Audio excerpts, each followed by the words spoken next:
Bismillahirrahmanirrahim. Assalamualaikum warahmatullahi wabarakatuh.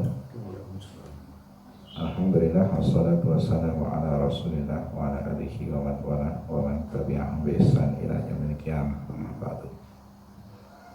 Para peserta kampus saya semoga dirahmati Allah Subhanahu wa taala, baik peserta online maupun offline.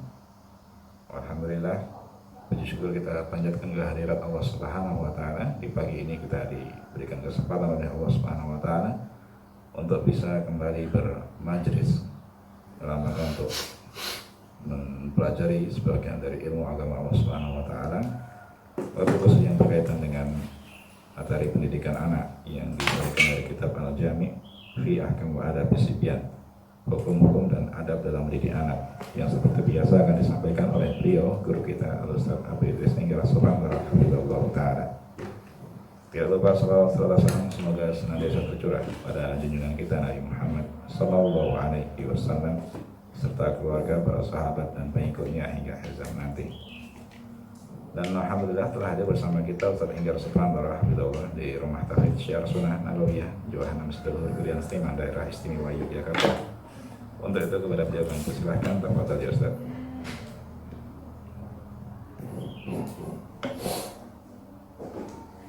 Bismillahirrahmanirrahim. Assalamualaikum warahmatullahi wabarakatuh. Alhamdulillahirabbil alamin. Wa bihi nasta'in ala umuri dunya wa din. Wassalatu wassalamu ala asrofil mursalin wa ala alihi wa sahbihi wa man wala wa man tabi'ahum bi ihsan ila yaumil qiyamah. Beserta kamu yang dirahmati Allah Subhanahu wa taala. Tak lupa kita awali perjumpaan kita dengan kita memuji Allah Subhanahu wa taala atas kelimpahan nikmat yang sangat banyak diberikan kepada kita. Wabil khusus di bulan Ramadan seperti ini. Di satu sisi kita berpuasa, dalam sisi yang lain kita sedang berada di majelis ilmu. Ini merupakan kenikmatan yang sangat besar, karena amalan di bulan Ramadan itu dilipatkan dibandingkan dengan amalan-amalan selain bulan Ramadan. Duduk di majelis ilmu ini termasuk hal yang teragungnya amalan, karena kita mempelajari apa-apa yang Allah Subhanahu wa taala cinta dan ridho, untuk kemudian kita mengamalkannya, dan kita pelajari pula apa-apa yang Allah benci dan murkai, untuk kita menjauhinya. Pada pertemuan yang lalu kita sudah sampai pada adab yang ke-16, itu antara pada min ahlil ilm an tahdisi sibyan, yaitu orang yang ragu ya untuk dari kalangan ahli ilmu untuk menyampaikan hadis kepada anak, sehingga dalam perkara tersebut dari sisi adab menuntut ilmu, maka untuk anak itu dia kurang dianjurkan ya, untuk menuntut ilmu dalam masalah hadis seperti ini, kecuali kalau dia punya kemampuan. Kenapa? Karena dari sisi gurunya sampai ragu ya, bimbang mau menyampaikan ilmu atau tidak kaitannya dengan hadis. Tapi bukan berarti anak-anak tidak diajari hadis. Mereka tidak belajar hadis, bukan seperti itu. Tapi hadis-hadis yang mudah bagi mereka itu tidak mengapa untuk disampaikan. Yang pendek-pendek itu tidak mengapa untuk disampaikan kepada mereka. Mereka menghafalnya seperti hadis-hadis seputar masalah dasar-dasar agama ini. Demikian pula hadis yang menyangkut hal-hal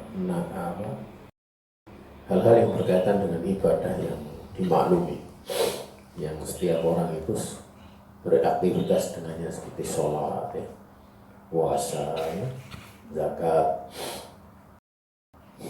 Itu disampaikan atau mereka tidak mengapa untuk belajar hadis yang sifatnya mujmal ataupun global, bukan yang tafsir ataupun yang rinci. Juga bisa pula yang menyangkut masalah adab, ya, seperti adab ke kamar mandi atau WC, adab makan. Yang tentunya kalau adab itu kan sering dilakukan, manakala tahu dalilnya, dan kebanyakan dalilnya pendek-pendek, ya itu tidaklah mengapa. Termasuk pula ada berpakaian gitu. Wallahu ta'ala a'lam. Kemudian kita menginjak pada pasal terakhir, yaitu ke-17, yaitu akhdus sigar lil ilmi tunal kibar min alamati akhir zaman. Diambilnya ilmu dari orang-orang kecil, bukan mengambil ilmu dari orang-orang besar. Ini termasuk dari tanda-tanda akhir zaman. Dan pembahasan seputar masalah orang kecil dan orang besar itu ada penjelasan di kalangan para ulama, ya, tentang masalah itu, dan kita kelak ada pembahasan tersendiri masalah itu, ya.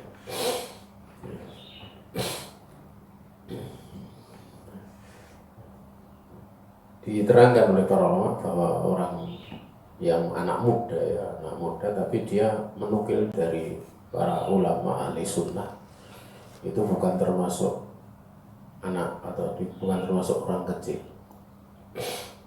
ya. Karena sebagian ulama menjelaskan orang kecil itu ahlul bid'ah. Ada pula yang mengatakan adalah orang-orang bodoh. Sementara orang besar itu ahli sunnah, orang-orang yang berilmu, ya, yang berpegang teguh dengan sunnah Rasulullah Shallallahu Alaihi Wasallam. Dan memang keberkahan itu bersama dengan para tokoh besar kalian, ya.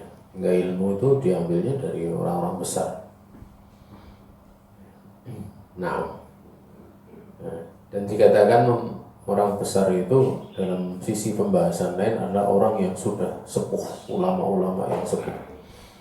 Kenapa? Karena ulama-ulama yang sudah sepuh itu sudah melalui masa muda, yang mana berbagai macam keinginan yang sifatnya syahwati, ya, itu masih kuat, yang terkadang itu bisa menghalangi atau tidak menjadikan kesempurnaan di dalam helmnya, lembutnya, dalam ta'aninya, dalam berbagai macam pertimbangan yang lainnya. Karena itu kebanyakan dari ulama-ulama kibar itu rata-rata sepuh, ya.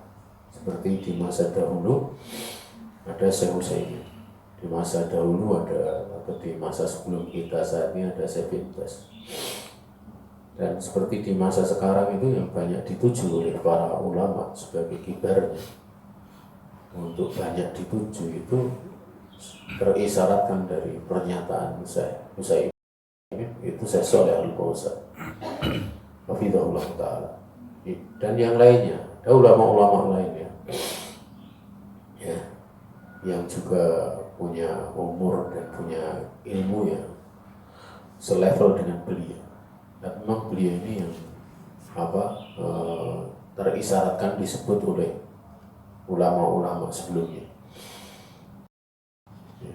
Dan itu biasa, ya, biasa. kalau seorang ulama sepuh itu di sisi umurnya itu bisa beliau memberikan isyarat-isyarat kepada ulama-ulama yang masih hidup atau yang hidupnya masih akan lama. Itu hal yang biasa, seperti Imam Malik dulu melihat Imam Syafi'i, ya, di mana dikatakan bahwa kamu sudah wajib untuk berfatwa, atau yang kurang lebih dari perkataan dia seperti itu. Ya. Ini seperti itu adalah hal yang dimaklumi dari seorang ulama besar, kemudian melihat di antara ulama tersebut. Demikian pula tatkala Imam Syafi'i melihat Imam Ahmad bin Hanbal. Itu diterangkan oleh para ulama bahwa Imam Syafi'i itu merekomendasi Imam Ahmad untuk jadi seorang qadhi. Qadhi itu berarti menunjukkan dia tahu tentang hukum. Qadhi itu bahasanya ya hakim. Ya, dia hakim. Nah, dan memang termasuk dari tanda akhir zaman itu seperti yang disebutkan pada pasal ini.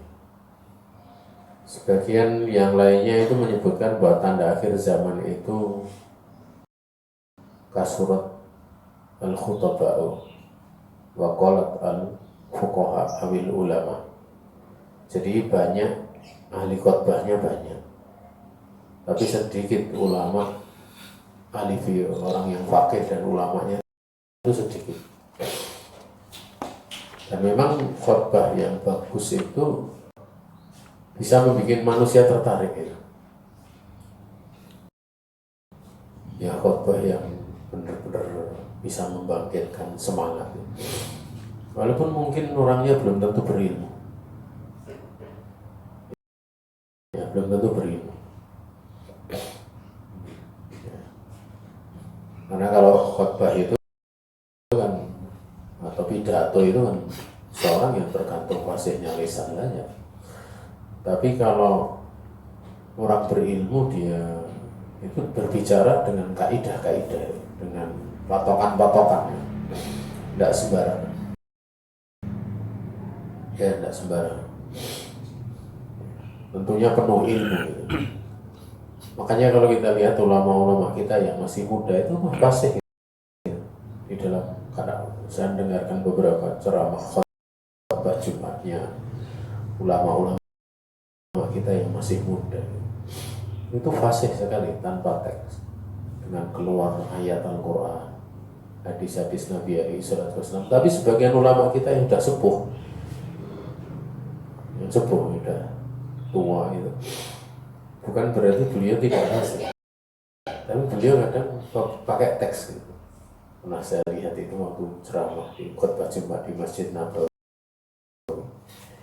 itu pakai teks gitu. Dan itu tidak mengurangi kemuliaannya. Ya, kadang seperti itu. Nah, karena jarang ya terkumpul antara dua macam dobet dalam hati dan dobet dalam istilahnya lesannya gitu. Dobetnya itu dalam hati dan kemudian lesannya bisa mengeluarkan dengan sangat fasih. Itu jarang. Ya, walaupun kita kalau bahas dalam ilmu hadis kan dobet itu ada dua, dobet fisutur dan dobet fisutur. Dobet di dalam hati, dalam dada, dan dobet di dalam catatan. Nah, ya. Kemudian di sini Al-Mujahid Ibni Umar radhiyallahu ta'ala anhu qala inna kunna sadru hadhil ummati wa kana rajul min khiyari ashabi Rasulillah sallallahu alaihi wasallam ma ma'ahu illa surah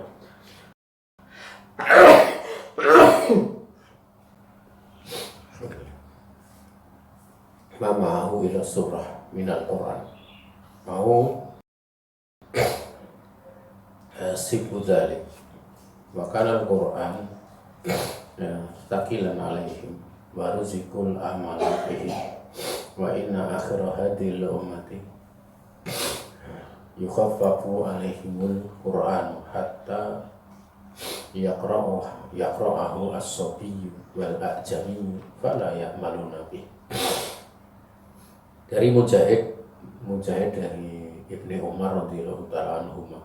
Mujahid itu sebenarnya dia lebih banyak belajarnya sama Ibnu Abbas, tapi beliau juga belajar kepada yang lainnya termasuk Ibnu Umar, tapi guru yang terbesarnya memang Ibnu Abbas.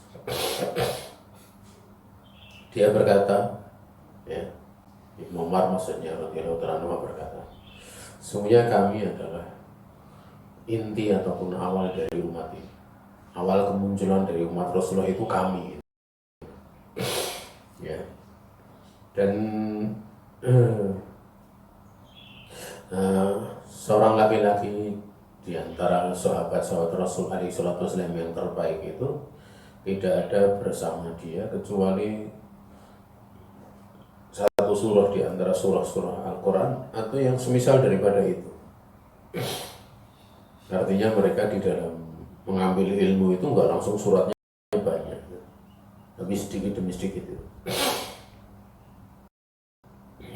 Dan keberadaan Quran itu memang waktu dipelajari sakilan alaihi, berat bagi mereka, ya. Karena beratnya seperti itu, waruziku bihi al-amal atau waruziku al-amal bihi. Mereka diberi rezeki untuk bisa beramal, mengamalkan Al-Quran. Kemudian beliau menyebutkan sesungguhnya akhir daripada umat ini itu akan ringankan mereka itu Al-Quran, sehingga anak-anak bisa membaca, sehingga orang-orang non-Arab pun bisa membaca, namun mereka tidak mengamalkannya. Nah, ini bedanya orang dulu sama sekarang. Mereka dahulu menghafal dan diamalkan, sekarang beda, ya. Makanya kalau dibandingkan misalnya sahabat mungkin umur 7 tahun belum ada yang hafal Quran, sahabat, karena Quran kan turunnya berangsur-angsur, jadi tidak langsung 30 juz. Tapi sahabat itu dalam menghafal mereka juga bertahap. Tetapi sebenarnya Al-Quran itu yang dituju apakah hafal atau sebenarnya amal. Yang lebih dituju itu adalah ilmu dan amalnya, bukan masalah hafalnya. Hafal itu salah satu yang bisa memudahkan berilmu dan beramal, tapi bukan menjadi tujuan utama. Kan menjadi tujuan utama. Mungkin kalau ada hafalan, ya, kalau hafalan, para sahabat dengan para ulama ahli hadis lebih banyak ulama ahli hadis itu. Walaupun hafalannya sahabat kuat, ya, tapi contoh misalnya kayak hafalannya Imam Bukhari itu 600.000 hadis, sementara kalau Abu Hurairah itu sekitar 5.000 sekian, nggak sampai 6.000. Tapi kedudukan Imam Bukhari itu tidak akan bisa melampaui Abu Hurairah, karena memang amalan mereka itu tidak sekedar hafalan, tapi benar-benar ya beramal, fakih gitu. Makanya ya kalau kita tahu bahwa belajar itu kan ada pembahasan sanad, ya. Sanad itu sama faham lebih utama mana gitu. Ada sebagian orang, ini pertanyaan di beberapa grup itu kadang tanya, ada yang belajar sibuk nyari sanad sana sini gitu, tapi kitab-kitab akidah kadang tidak selesai gitu. Nah ini kurang pas. Kenapa? Karena faham itu lebih utama dibandingkan hafal. Ya, makanya ruba hamilil ilmi laisa bifaqih. Berapa banyak orang yang membawa ilmu, hafal, tapi tidak faqih. Dan boleh jadi yang mendengar ilmu tadi, hadis itu lebih faqih daripada yang menyampaikan. Dan itu terjadi. Banyak rawi hadis itu dulu menyampaikan ilmu, menyampaikan hadis pada Imam Syafi'i. Tapi rawinya itu tidak sampai pada kefaqihannya Imam Syafi'i. Banyak rawi menyampaikan kepada Imam Ahmad bin Hanbal. Tapi yang paham justru terhadap hadis itu Imam Ahmad bin Hanbal. Lebih paham Imam Ahmad bin Hanbal dibandingkan perawinya yang beliau ambil. Ya, karena yang pemahaman itu lebih tinggi kedudukannya dibandingkan hafalan. Tetapi memang pemahaman itu bisa tersokong oleh hafalan gitu. Oleh hafalan.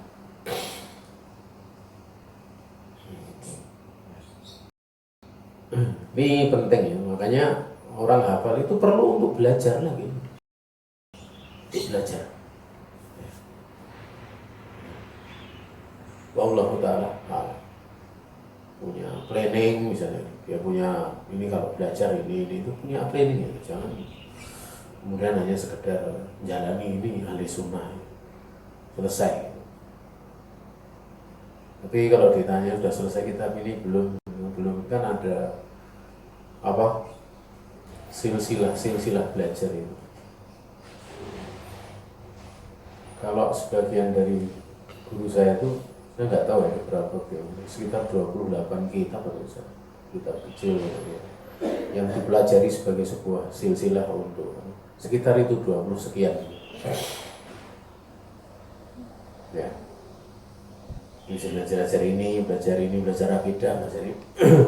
Nah, sehingga pelajaran itu terstruktur. Jadi balik lagi, tanda akhir zaman itu dimudahkan. Mempelajari Quran itu, baca Quran itu, sehingga anak TPA begitu lulus Iqra 6 suruh baca sendiri kan gitu. Hanya yang baca sendiri. Ya akhirnya kualitasnya kalau baca ya kurang kuat gitu. Kurang kuat. Ya. Di UI itu ada, kalau pas Ramadan seperti ini kan ada kumpulan para penghafal Quran. Ya salah satu dari murid saya diminta untuk jadi apa istilahnya, yang ya termasuk yang ada di situ. Dia bingung gimana kalau terkadang baca itu kan ada kesalahan dengan metodenya bagaimana gitu. Metodenya bagaimana? Karena kalau ini dikatakan qiraatul Quran ya masih banyak kesalahan salah sini gitu. Bagaimana kalau masuknya di dalam belajar? Jadi yang satu baca dan yang lain mendengarkan, nanti kalau salah dibenarkan. Nah, kalau seperti itu mesti ada narasumber. Kan gitu. Mesti ada narasumber. Dan tidak, karena kepentingannya adalah untuk menyelesaikan hafalan, ya kadang narasumber itu tidak perlu untuk mengajari sebagaimana talqin. Ya, sebagaimana talqin diajari. Karena kalau pas seperti itu ya tidak mungkin. Itu kan jadinya pelajaran. Sementara harus menyelesaikan target sekian-sekian gitu. Itu di sana. Kalau dari praktek yang pernah saya lihat, ya paling tidak pada saat ada orang baca salah, kemudian dibenarkan agak susah, maka yang menjadi narasumber dia membaca dengan benar, sehingga yang lain dengar. Karena hak Al-Quran itu agung. Jangan sampai kemudian salah, kemudian yang lain mendiamkan. Minimalnya dari narasumber dia membaca dengan benar, kemudian yang lain dengarkan.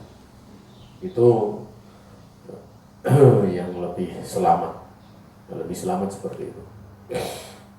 Sehingga kalian itu tidak berkumpul walaupun kalian hafal Quran ya, itu dalam keadaan baca. Memang niatnya tilawah Al-Quran, bukan dzikir, bukan murojaah, bukan dzikir ya, tapi memang baca Quran. Itu hak daripada Al-Quran dibaca dengan benar, sehingga tidak kemudian kalian sepakat bahwa ada kesalahan kemudian kalian diam. Nah, narasumber perlu untuk membaca. Misalnya dibenarkan agak susah ya, dan memang tidak mungkin ya dia baca. Oh gini loh bacanya, udah gitu, lanjutkan lagi. Wallahu ta'ala a'lam. Demikian dulu yang saya dinasihati sebagian guru saya. Kalau pas ngajari bapak-bapak udah sepuh gitu, kalau disalahkan nanti emang nggak ngaji gitu. Ya kamu baca yang benar saja gitu. Ya ditalkin kalau dia bisa nirukan, alhamdulillah, kalau enggak ya udah enggak apa-apa gitu. Kadang diberi maaf. Ya, tapi tekankan untuk dia benar sekalipun terbata-bata. Wallahu ta'ala a'lam. Kemudian di sini ya, An Yazid bin Amirah wa kana min ashabi Mu'adz bin Jabal radhiyallahu anhu qala kana la yajlisu majlisan li dzikrihi la yajlis illa qala Allahu hakam kistun halakal murtabun faqala Mu'adz bin Jabal yawma inna min waraikum fitnatan, atau fitanan gue ya, yaksuru fiha al-malu wa yuftahu fiha al-Qur'anu hatta yakhudahu al-mu'min wal munafiq wal rajul wal mar'ah wal soghir wal kafir wal abdu wal fur. Dari Yazid bin Amirah ya, dan beliau termasuk salah satu dari murid Mu'adz bin Jabal radhiyallahu anhu. Dia ini berkata, karena la yajlisu, di para sahabat itu dulu tidaklah duduk di satu majlis untuk berzikir sampai kemudian dia duduk, kecuali ya, dia akan berkata, maksudnya di sini masuk umat Mu'adz bin Jabal ya, Allah itu zat yang maha bijaksana lagi maha adil, atau hakim yang seadil-adilnya. Binasa orang-orang yang ragu. Dan Mu'adz bin Jabal berkata, di suatu hari beliau berkata, sesungguhnya di belakang kalian itu akan ada banyak fitnah-fitnah. Ada banyak fitnah. Ya, dimana di masa itu harta itu akan banyak. Dan dibukakan di masa tersebut itu Al-Quran. Sehingga nanti orang yang beriman, orang munafik itu bisa mengambil Al-Quran. Lelaki dan perempuan juga bisa mengambilnya. Anak kecil dan orang dewasa bisa mengambil, bebas gitu. Budak maupun hamba itu bebas. Ya, ini gambarannya, gambaran. Memang ini nyata gitu. Ya.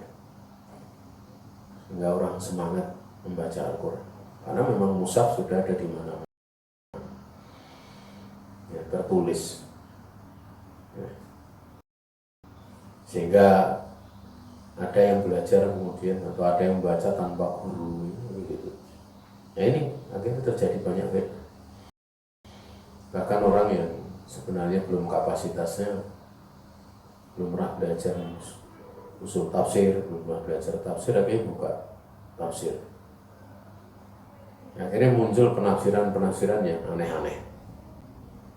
Ya, karena kalau orang itu berbicara bi ghairi fanihi man takallama bi ghairi fanihi ata bil ajaib. Seorang itu kalau dia bicara pada perkara yang bukan bidangnya, pasti dia akan mendatangkan sesuatu yang ajaib, aneh-aneh. Ajaib itu bukan menakjubkan, bagus, bukan, tapi akan muncul hal-hal yang aneh, mendatangkan hal yang aneh, sehingga sampai muncul Lailatul Qadar sudah tidak ada, karena itu penafsiran-penafsirannya batil.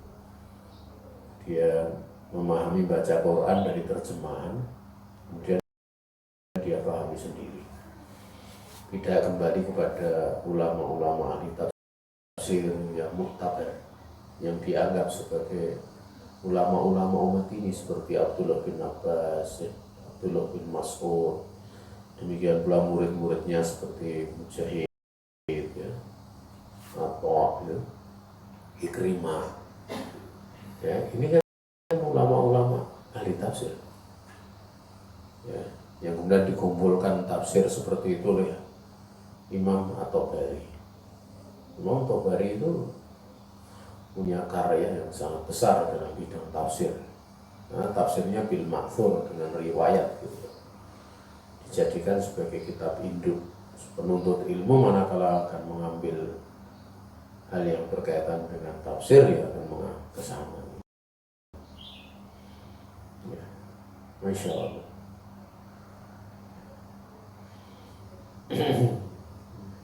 Jadi dikembalikan kepada ahlinya, kepada apa yang punya kapasitas. Nah, kemudian qala Al-Hasan Al-Basri, berkata Hasan Al-Basri rahimahullah ta'ala, qad ta'allama hadzal Qur'an abidun wa sibyanun lam ya'tuhu min qibali wajsi wala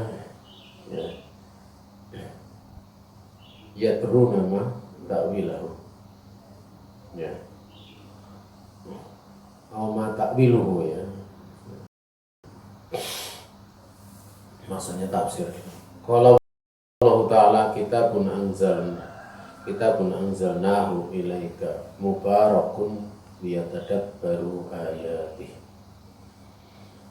wa ma tadabburu ayatihi illa ittiba'uhu bi'ilmi wa inna awlan nasi bihadzal qur'ani man ittaba'ah wa amila bihi wa illam yakun yaqra'u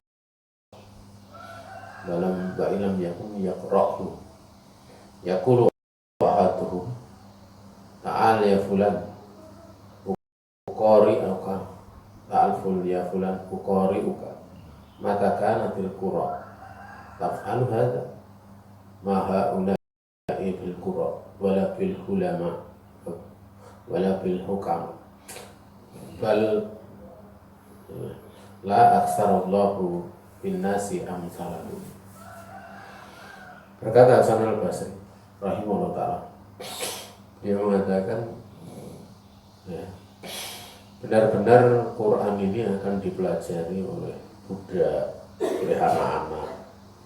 Namun mereka tidak mendatangi Al-Quran itu dari sisi bentuknya untuk dipelajari, bukan dari arah bentuknya. Artinya akan ada cara-cara yang salah dalam Islam, sehingga mereka itu tidak tahu apa yang menjadi takwilnya, tafsirnya. Allah berfirman, Al-Quran itu kitab yang kami turunkan kepada engkau wahai Muhammad SAW sebagai kitab yang diberkahi, agar supaya mereka itu mau atau bisa mentadaburi ayat-ayatnya, ya, dan tidak ada bisa mentadaburi ayat-ayatnya kecuali dengan mengikuti ayat itu dengan ilmu yang ada di dalamnya. Mengikuti ilmunya apa tahu itu, ya, tidak akan bisa tadabur kecuali dia mengilmui. Sesungguhnya manusia yang paling pantas dengan Al-Quran itu orang yang mengikuti Al-Quran, ya, dan orang yang mengamalkannya. Jadi dia mengikuti Al-Quran dan mengamalkannya, walaupun dia tidak membacanya. Coba kalian, kadang dia tidak membaca tapi dia tahu ilmu dalam Al-Quran dan dia amalkan. Salah satu dari mereka berkata, kemarilah wahai fulan, aku akan bacakan kepada kamu. Maka kapan ahli Qur'an akan melakukan seperti ini? Bisa melakukan seperti ini, ya.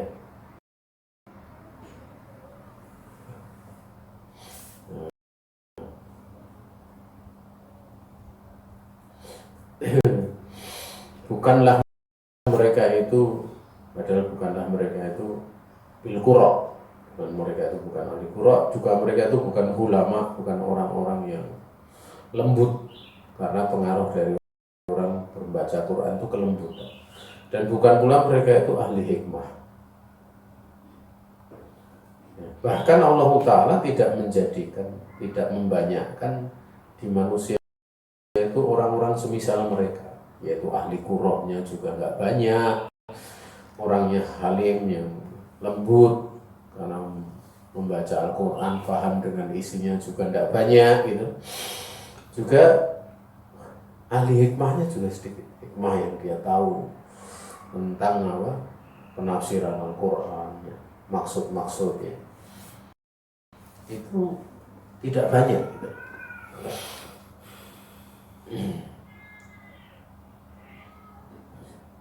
Kemudian an Abi Zahiriyah yarfa'ul hadisah, dari Abi Zahiriyah, beliau merofakkan hadis tadi sampai Nabi.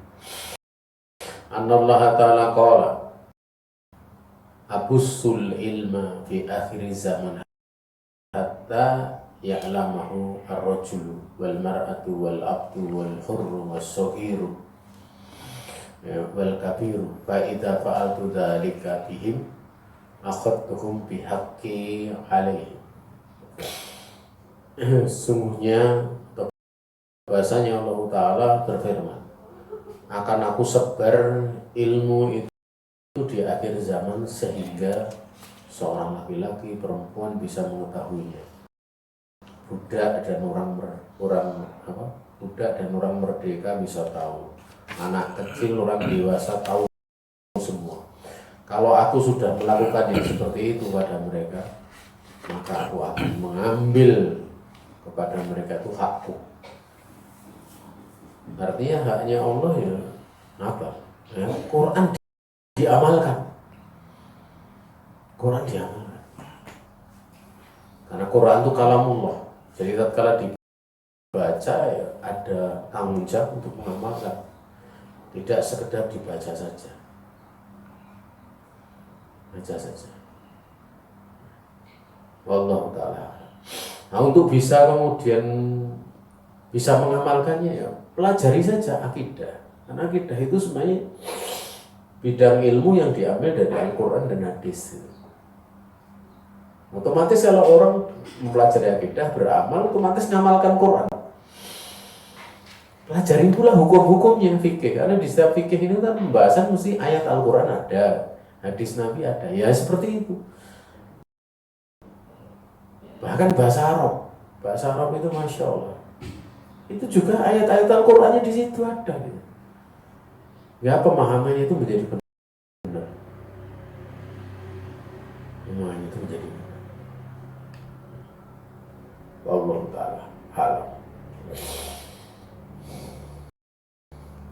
Selesai pembahasan kita dari bab ini. Besok kita lanjutkan pada bab yang baru dengan pasal-pasalnya. Ada salah datang dari diri saya sendiri dan dari setan, saya istighfar kepada Allah Subhanahu wa Ta'ala. Kalau ada benar semata-mata keluasan rahmat Allah Subhanahu wa Ta'ala yang diberikan kepada kita.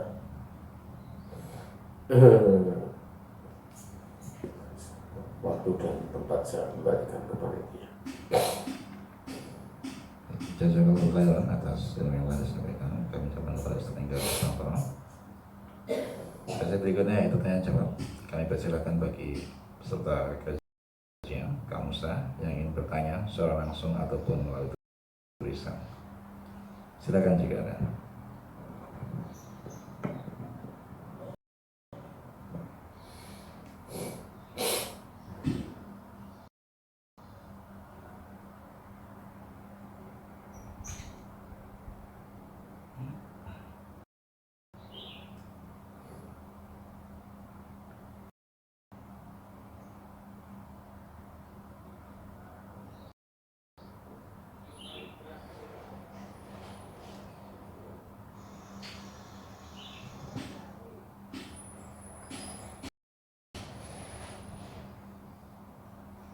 Tidak ada ya. Baik, dikatakan tidak ada pertanyaan, kita langsung ke acara berikutnya yaitu penutupan. Sebelum ditutup saya selaku pembawa acara, demikian pula mewakili rekan-rekan panitia yang bertugas. Mohon maaf apabila terdapat banyak kekurangan dalam penyelenggaraan taklim di siang hari ini. Kita mohon taufik kepada Allah Subhanahu wa taala agar kita dapat mengamalkan apa yang sudah kita pelajari. Kita akhiri taklim di siang ini dengan doa kafaratul majlis. Subhanakallahumma wa bihamdik asyhadu an la ilaha illa anta astaghfiruka wa atubu ilaik. Wassalamualaikum warahmatullahi wabarakatuh. Waalaikumsalam.